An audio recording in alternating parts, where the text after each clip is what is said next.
नमस्कार, मेरा नाम है डॉक्टर पुरु धवन और आज इस वीडियो में आप सभी जानेंगे कि किस तरह से एंड स्टेज यानी जहाँ पे किडनी फिफ्थ स्टेज में पहुँच जाती है, जहाँ पे क्रिएटिनिन लेवल 10, 11, 12 पहुँच जाता है, उससे भी ऊपर जा रहा है, उसे किस तरह से मैनेज किया जाता है।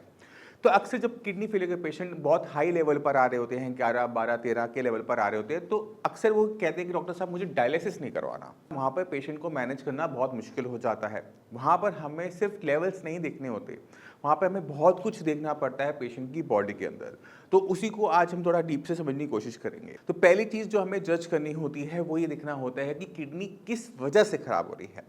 अगर कोई फैक्टर ऐसा है जो मैनेजेबल है, यानी अगर पेशेंट की किडनी बीपी से खराब हो रही है, शुगर से खराब हो रही है और डॉक्टर को लगता है कि ये बहुत ईजिली मैनेजेबल है, तो वहाँ पर डायलिसिस को रोका जा सकता है, पहली कंडीशन। दूसरी कंडीशन, हमें पिछला ट्रेंड देखना पड़ता है, हिस्टोरिकल ट्रेंड देखना पड़ता है पेशेंट का, यानी उसकी रिपोर्ट्स देखनी पड़ती है।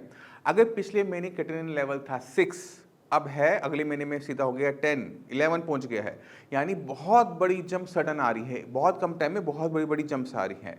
तो यहाँ पर हमें उस फैक्टर को भी निकालना पड़ता है जो इतनी बड़ी बड़ी जंप करवा रहा है, और उसमें अक्सर हमें रीज़न मिल जाता है, वो है मेटाबॉलिक एसिडोसिस। मेटाबॉलिक एसिडोसिस क्या है, किस वजह से किडनी को इतनी स्पीड से नुकसान पहुंचाता है, इसके ऊपर मैं बहुत सारी वीडियोस बना चुका हूं, और इस वीडियो के साथ मैं आपको लिंक भी दे रहा हूं ऊपर, वहां पर जाकर आप मेटाबॉलिक एसिडोसिस को पूरी तरह से अंडरस्टैंड कर सकते हो, जहां पर किडनी बहुत स्पीड से खराब होती है। तीसरी चीज़ हमें देखना पड़ता है पेशेंट की बॉडी में स्ट्रेंथ।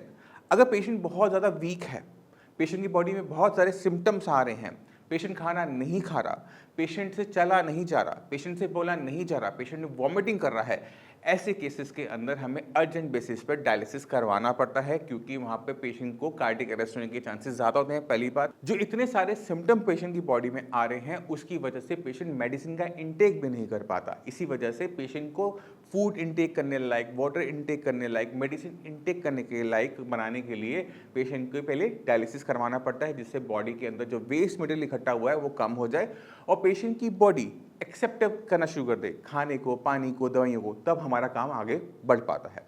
अब अक्सर पेशेंट के माइंड में आता है कि डॉक्टर साहब अगर हमने एक बार डायलिसिस करवा ली तो हमें पूरी जिंदगी करवाना पड़ेगा। ऐसा ज़रूरी नहीं है, डिपेंडिंग अपॉन द कंडीशन ये वेरी करता है पर्सन टू पर्सन। कुछ पेशेंट्स में हमें बिल्कुल नहीं करवाना पड़ता, कुछ पेशेंट्स में हमें बार बार करवाना पड़ता है, कुछ पेशेंट में हमें रुक रुक के करवाना पड़ता है कि उनकी बॉडी किस तरह से बिहेव कर रही है। तो ये थी 3 इंपॉर्टेंट चीज़ जिसके ऊपर, जिस क्राइटेरिया के ऊपर हम किसी पेशेंट को जज करते हैं। तो अब हम शुरुआत करते हैं एग्जाम्पल से। कुछ एग्जाम्पल देता हूँ, आप खुद भी जज करने की कोशिश करना, मैं भी आपकी हेल्प करूँगा कि किस पेशेंट को किस तरह से हैंडल करना चाहिए। अब मैं आपको कुछ एग्जाम्पल दूंगा, उन एग्जाम्पल को अंडरस्टैंड करते हुए आप भी मेरे साथ जज करने की कोशिश करना कि किस पेशेंट को हम सबसे पहले चीज़ क्या करेंगे। तो इमेजिन करो कि एक पेशेंट है, मेल है, एज है 30 ईयर्स, क्रिएटिनिन लेवल है 22। पेशेंट आके ये बोल रहा है कि मेरी बॉडी में कोई सिम्टम नहीं है, कोई दिक्कत नहीं है, मुझे सिर्फ हल्की सी वीकनेस महसूस हो रही है। ऐसे पेशेंट में लाइन ऑफ ट्रीटमेंट आप क्या लोगे? आप डॉक्टर नहीं हो, मैं मानता हूँ, बट आप ट्राई कर सकते हो। आपने सोच लिया? अब मैं आपको आंसर देता हूँ। क्योंकि क्रिएटिनिन लेवल 22 है, इतने हाई लेवल के ऊपर, क्योंकि कार्डिक अरेस्ट होने के चांसेस बहुत ज़्यादा हाई होते हैं, क्योंकि जो क्रिएटिनिन है वो आपकी मसल्स में स्पाज्म तैयार करता है, क्योंकि हमारी कार्डिक मसल हर टाइम बीट करती है, हर टाइम कॉन्ट्रैक्ट एक्सपेंड करती रहती हैं। तो कार्डिक आपके हार्ट को ठीक रखने के लिए ऐसे पेशेंट में हमें सबसे पहला काम डायलिसिस वाला ही करना पड़ेगा, जिससे उसका हार्ट सेफ हो जाए। एक बार हार्ट सेफ हो गया तो ऐसे पेशेंट के बाद उस पर ट्रीटमेंट करना आसान होता है। ऐसे पेशेंट को बहुत लंबा टाइम डायलिसिस नहीं करवाना पड़ता, क्योंकि हमने उसकी बॉडी कंडीशन को चेंज कर दिया था। बाकी जो यूरिया था, बाकी जो सिम्टम नहीं थे, वो इसलिए नहीं थे क्योंकि बॉडी स्ट्रांग थी। ऐसे पेशेंट को ट्रीट करना आसान होता है, बट हमें शुरुआत ट्रीटमेंट की करनी पड़ती है ब्लड को साफ करने से। ठीक है, अब चलते हैं दूसरे एग्जाम्पल के ऊपर, सेम सा लेते हैं। एक पेशेंट है जिसका ऑलरेडी ट्रांसप्लांट हो चुका है, उसका क्रिएटिनिन लेवल अब 10-11 पहुंच चुका है। ऐसे पेशेंट के साथ क्या करना चाहिए? उसकी एज भी 30 ईयर है। अब आप खुद सोच के देखो, आपने सोच लिया? अब मैं इसका आपको आंसर देता हूँ। अगर आपका पहले कभी भी ट्रांसप्लांट हो चुका है, उन केसेस के अंदर हमारे पास मेडिसिन का ऑप्शन नहीं होता, क्योंकि यहाँ पर दोनों किडनी पहले खराब हुई, हमने क्या किया, हमने तीसरी किडनी एब्डोमेन में प्लेस करी, कुछ साल उसने काम किया, अब तीसरी किडनी भी फेल हो गई है। अब इस किडनी को हम जितनी मर्जी हम मेडिसिन दे लें वो काम नहीं करेगी, क्योंकि यहाँ पे किडनी रिजेक्ट हो रही है, क्योंकि किडनी किसी और की बॉडी से आई थी, और हमारी बॉडी में एक इम्यून रिएक्शन शुरू होता है उसको लेकर। इसी वजह से उसको कॉन्टिन्यूसली स्टीरॉयड दिए गए थे कि वो रिएक्शन कंट्रोल्ड वे में चले। बट फाइनली जीत किसकी हुई? बॉडी की हुई। बॉडी ने इसको नेचुरल तरीके से रिजेक्ट किया, क्योंकि रिजेक्शन जो है वो नेचुरल प्रोसेस है, उसको रिजेक्ट किया। अब ऐसे केसेस के अंदर अगर हमें ट्रीटमेंट देना है तो पेशेंट के लिए सबसे बेस्ट दो ही तरीके होते हैं, या तो वो रीट्रांसप्लांट करवा ले या फिर लाइफ लॉन्ग डायलिसिस पर है।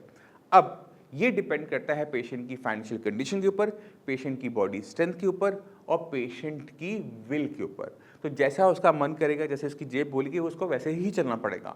उसके पास मेडिसिन से मैनेज होने का ऑप्शन नहीं होता।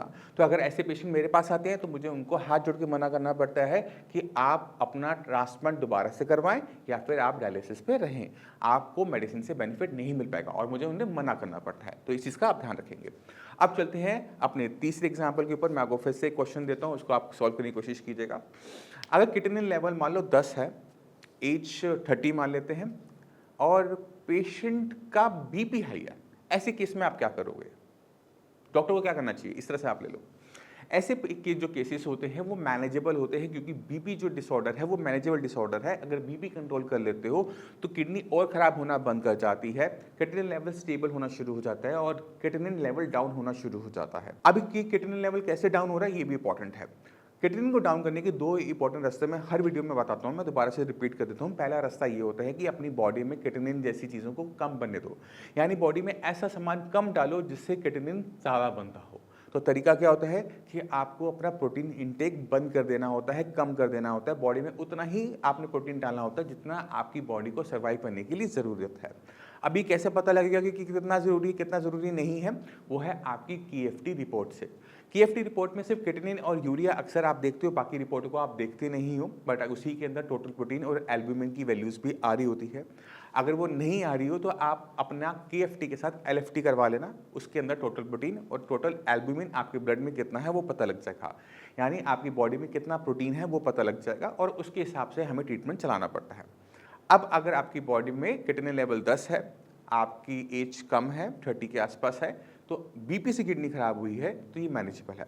इसी जगह पे अगर हम बीपी को निकाल के डायबिटीज़ डाल देते हैं और क्रिएटिनिन लेवल सेम रखते हैं, एज को थोड़ा सा बढ़ा लेते हैं, 50-60 कर लेते हैं, तो भी ये प्रॉब्लम मैनेजेबल होती है, क्योंकि शुगर को कंट्रोल करना आसान होता है। With the help of insulin, with the help of medicine बहुत आराम से कंट्रोल में आ जाएगा, और इसी की हेल्प से क्रिएटिनिन लेवल डाउन होना शुरू हो जाता है।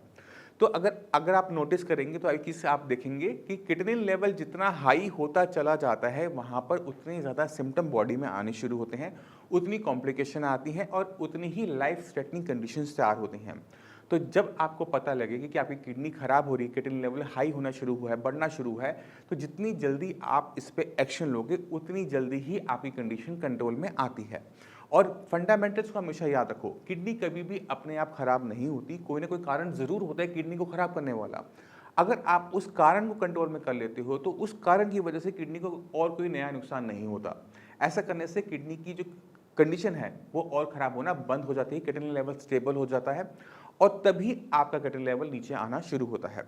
तो ये फंडामेंटल्स को हमेशा याद रखना, अपना वेट लूज कभी मत करना, खाना प्रॉपर तरीके से खाना, प्रोटीन हम जरूर बंद करते हैं बट हम कार्बोहाइड्रेट्स की मात्रा को बढ़ा देते हैं जिससे बॉडी में किसी टाइप की डेफिशिएंसी ना आए। बहुत सारी चीज़ें और भी होती हैं जिसको इस वीडियो में एक्सप्लेन करना मेरे लिए बहुत मुश्किल है, और मैं चाहता हूं कि आप अपनी कंडीशन को और अच्छी तरीके से अंडरस्टैंड करने की कोशिश करो, क्योंकि जब हम किसी पेशेंट को ट्रीट करना शुरू करते हैं तो सिर्फ डॉक्टर की नॉलेज काम नहीं करती, डॉक्टर के साथ साथ उतनी ही नॉलेज पेशेंट को भी चाहिए होती है, क्योंकि पेशेंट घर पर अपने आप को मैनेज कर रहा होता है, अपना बीपी क्या है जा रहा है, शुगर क्या जा रही है, क्या खा रहा है क्या नहीं खा रहा, तो वो हमें सिंक करना पड़ता है। तो आपकी नॉलेज जितनी ज़्यादा होगी मेरे से मिलने से पहले, मेरे लिए उतना काम करना आसान हो जाता है।